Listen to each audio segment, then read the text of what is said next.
అత్తయ్య, నేను మా అత్త బంగారం అనుకుని గర్వంగా ఫీల్ అయ్యేదాన్ని. అలాంటి మీరు మాకు దూరంగా ఉండిపోయాక మాకేదో లోటున్నట్టుంది.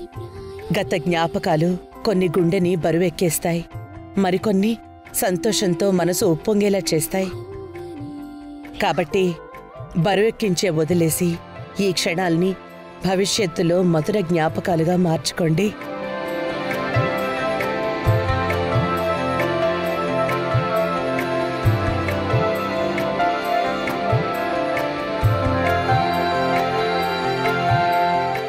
ఆ భయం ఉంటే సరస్వతి ఎందుకు బయటుంటుంది? ఆ భయమే ఉంటే వేణెందుకు ఇంటి పరువు తీయాలని చూస్తుంది? ఆ భయమే ఉంటే పార్వతి ఎందుకు తన మేనకోడల్ని ఎంటేసుకుని అక్కడ దాకా వెళ్తుంది? అరే, తల్లి దగ్గరికి పిల్లాన్ని తీసుకుని వెళ్తారా? వాళ్ళక్కడ ఎంజాయ్ చేస్తుంటే ఇక్కడ చిన్నల్లుడు రిషి బాధపడాలా? చచ్చా, నాకు అస్సలు నచ్చట్లేదు.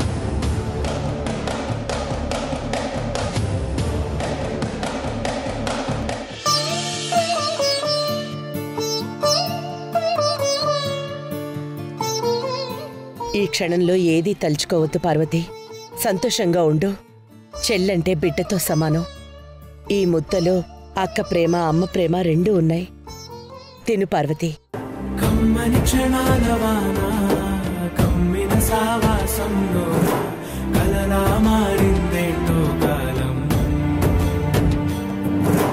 తీయటి వరాల వీణ తీగలు మీటే సమయా, కథలో ఏదో మాయాజాలం.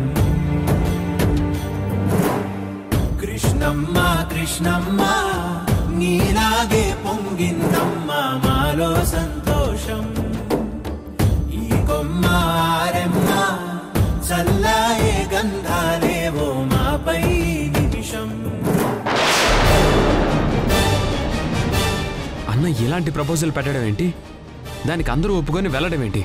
Non sense. ఆ కార్తీక్ గడి ముందు నన్ను ఇంకా డౌన్ చేయడానికే వీణా కూడా వెళ్ళింది నాన్న.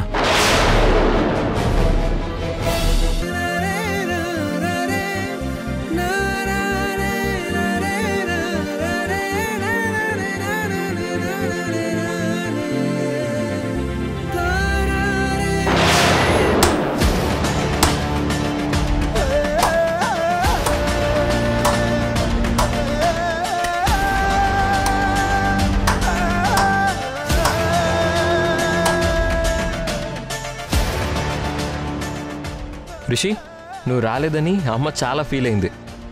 ఫైనల్గా వచ్చి మంచి సర్ప్రైజ్ ఇచ్చావు. రా, వచ్చి అమ్మ బ్లెస్సింగ్స్ తీసుకో. అత్తయ్య నీకోసం కొత్త డ్రెస్ కూడా తెచ్చింది రిషి. వండర్ఫుల్, చాలా బాగుంది. డాడ్ లేకుండానే, కొడుకు రాకుండానే అందరూ కలిసి ఇంత హ్యాపీగా మదర్స్ డేని సెలబ్రేట్ చేసుకుంటున్నారు. గ్రేట్. రమ్మని అడిగితే నువ్వే కదరా రానని చెప్పావు. అంటావన్నయ్యా? అంటే అలా వదిలేస్తారా? సరే, ఇప్పుడు ఏమైంది రిషి? వచ్చావు కదా, బ్లెస్సింగ్స్ తీసుకో. డిస్కషన్ దేనికి? డిస్కషన్ అవసరమే వదినా. నా పెళ్ళం పక్కన వీడెందుకు నిలబడ్డాడు?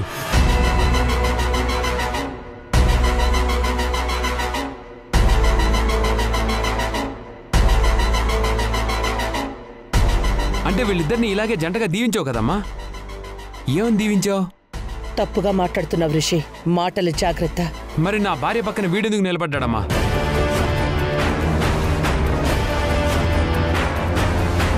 అంటే ఆ ఇంట్లో నా పక్కన ఉంటుంది, ఈ ఇంటికి వస్తే వీడి పక్కన ఉంటుందా? రిషి, నీకేమన్నా మెంటలా? కొంచెం అయినా మత్తుండే మాట్లాడుతున్నావా? అవునరా, నాకు మెంటలే వచ్చింది. వావి వరుసలు మర్చిపోయి అమ్మ వీళ్ళిద్దరిని దీవించిందంటే ఏంటి అర్థం? అంటే మీరంతా నా ప్లేస్లో వీడు ఉండడాన్ని ఒప్పుకుంటున్నారా?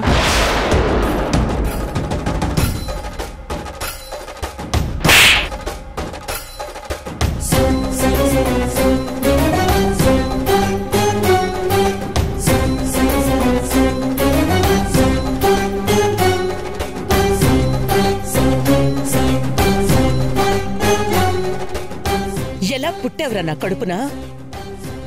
నిన్న నేను 9 నెలలు మోసి కనింది. ఇలా మనుషుల జీవితాలతో ఆడుకునేవాడు అవుతావని తెలిస్తే పురుట్లోనే గొంతు నులిమి చంపేదాన్ని.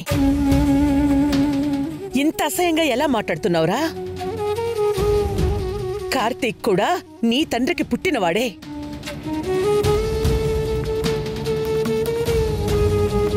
వాడికి రోషం పౌరుషం ఉన్నాయి.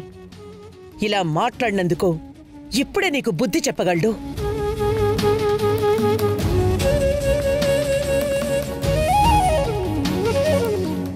కానీ నిజమేంటో తనకి తెలుసు. కాబట్టే సంస్కారం లేని నీలాంటి కుక్క మాటలకి విలువివ్వకూడదని మౌనంగా ఉన్నాడు. అమ్మ, వాళ్ళ గురించి నీకు ఒకవైపు మాత్రమే తెలుసు. నిజాలేంటో నాకు మాత్రమే తెలుసు. ఏంట్రా నీకు తెలిసింది?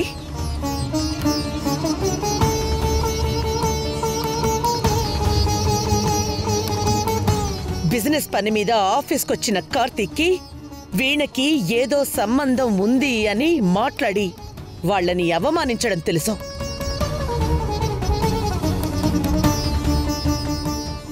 వీణను ఇంట బయట చిత్రహింసలు పెట్టడం తెలుసు.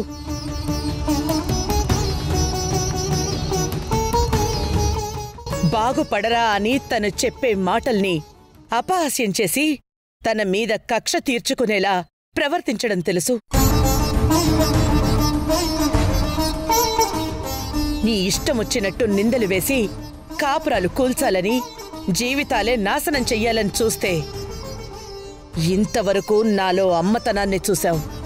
ఇలాగే ప్రవర్తిస్తే మాత్రం నాలో ఆది పరాశక్తిని చూస్తావు.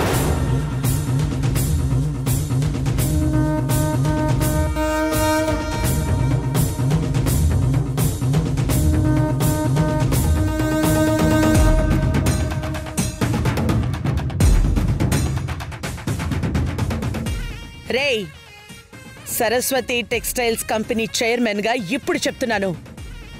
నా కోడలు వీణే ఇక మీదట ఆఫీస్ బాధ్యతలు అన్నీ చూసుకుంటుంది.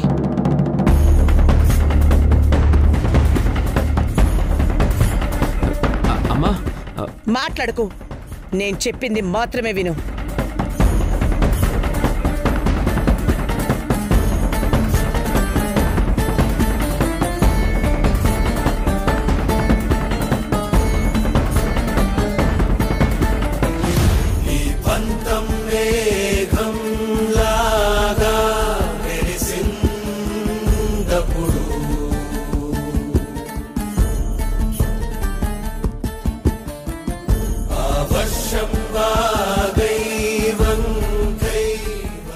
వీణా, అత్తయ్య,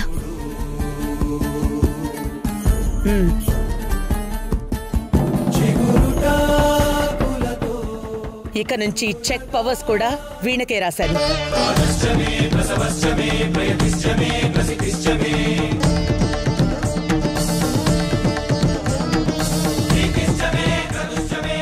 ఇక ముందు కూడా కార్తీక్ బిజినెస్ డీల్స్ కోసం ఆఫీస్కి వస్తూనే ఉంటాడు.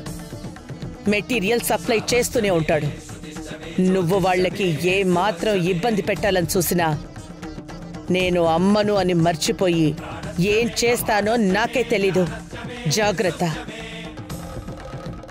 ఇవి నీకు ఇష్టం ఉన్నా లేకపోయినా నా ఆర్డర్ పాటించాల్సిందే. కాదంటే ఊరుకునే సమస్య లేదు.